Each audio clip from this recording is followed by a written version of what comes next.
নীরবতা এই পৃথিবীর যে কোনো সমস্যার সবথেকে সহজ সমাধান।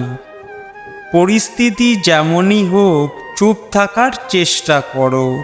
দেখবে তোমার কথার গুরুত্ব বেড়ে গেছে, তোমার ভ্যালু বেড়ে গেছে, মানুষের সামনে তোমার মর্যাদা বেড়ে গেছে। নমস্কার বন্ধুরা, বং টিপস ইউটিউব চ্যানেলে আপনাদের জানাই সুস্বাগতম। আজ আপনাদের জন্য একটি গুরুত্বপূর্ণ শিক্ষামূলক ভিডিও নিয়ে এসেছি, তাই ভিডিওটি শেষ পর্যন্ত মনোযোগ সহকারে শুনুন। আজকের ভিডিওতে আমি আপনাদের জানাবো যে কোন কোন ক্ষেত্রে আপনাদের চুপ থাকাই আপনার জন্য মঙ্গলজনক। তাহলে চলুন দেখে নেওয়া যাক। তার আগে আপনারা যদি আমাদের চ্যানেলে নতুন হয়ে থাকেন তাহলে চ্যানেলটি সাবস্ক্রাইব করে দেবেন। এই 6টি ক্ষেত্রে নীরব থাকাই উত্তম। 1. যখন কেউ অন্য কারোর সম্পর্কে খারাপ কথা বলে। যখন কেউ আপনার সামনে তৃতীয় ব্যক্তিকে খারাপ কথা বলে, তখন আপনার কেবল চুপচাপ শোনা উচিত।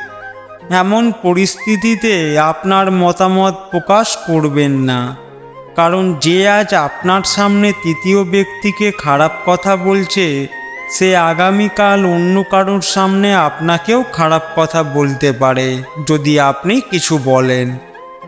2. অসম্পূর্ণ সত্য। আপনার যদি কোনো ঘটনা বা কোনো বিষয় সম্পর্কে অসম্পূর্ণ তথ্য থাকে, তাহলে চুপ থাকাই ভালো, কারণ অসম্পূর্ণ জ্ঞান খুবই বিপজ্জনক। এটি আপনাকে হাসির পাত্রে পরিণত করতে পারে বা কোনো সমস্যায় ফেলতে পারে। 3. যখন কেউ আপনার অনুভূতি বুঝতে পারে না। আপনি যদি মনে করেন যে কেউ আপনার অনুভূতি, দুঃখ বা সমস্যা বুঝতে পারছে না, বা সে আপনার কথা মনোযোগ সহকারে শুনছে না, তাহলে এমন ব্যক্তির সামনে চুপ থাকাই ভালো, কারণ এই ধরনের লোকের কাছে আপনার অনুভূতি বা দুঃখের কোনো দাম নেই। আপনি যদি এই ধরনের লোকদের কাছে আপনার গোপন কথা বলেন, তাহলে আপনাকে আফসোস করতে হবে। 4. যখন একজন ব্যক্তি তার দুঃখ প্রকাশ করে।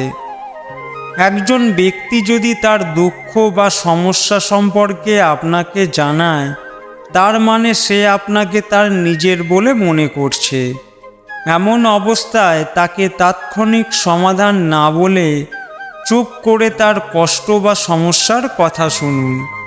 তার দুঃখ বা সমস্যা অন্য কাউকে বলবেন না। 5. রাগান্বিত বা বিদ্বেষপ্রবণ মানুষ। যখন আপনার কাছের কেউ বা আপনার কোনো আত্মীয় আপনার উপর রাগ করে, আপনাকে অপমান করে বা ঘৃণাপূর্ণ কথা বলে, তখন আপনার সেই সময় চুপ থাকা উচিত, যাতে অন্য ব্যক্তির রাগ পুরোপুরি বেরিয়ে আসে। আপনি যদি সঠিক হন, তবে তার কাছে মোটেও ক্ষমা চাইবেন না, বরং নীরব থাকুন এবং সঠিক সময়ের জন্য অপেক্ষা করুন। দেখবেন সে নিজেই আপনার কাছে ক্ষমা চাইবে, অথবা সে তার ভুল বুঝতে পারবে। 6. পবিত্র জিনিসের অবমাননা করবেন না। যদি কোনো বস্তু আপনার কাছে অপবিত্র হয়, কিন্তু একই বস্তু অন্যের কাছে পবিত্র হয়, তাহলে আপনি সেখানে নীরব থাকুন। আমাদের কোনো কিছুকে অসম্মান করা উচিত নয়, সেটা মানুষ হোক বা ধর্ম, কারণ অপমান করে মহান হওয়া যায় না। তো বন্ধুরা, এই ছিল 6টি পরিস্থিতি যেখানে চুপ থাকা লাভদায়ক। এই বিষয়ে আপনার কি মতামত অবশ্যই কমেন্টে লিখে জানাবেন। ভিডিওটি দেখার জন্য অসংখ্য ধন্যবাদ।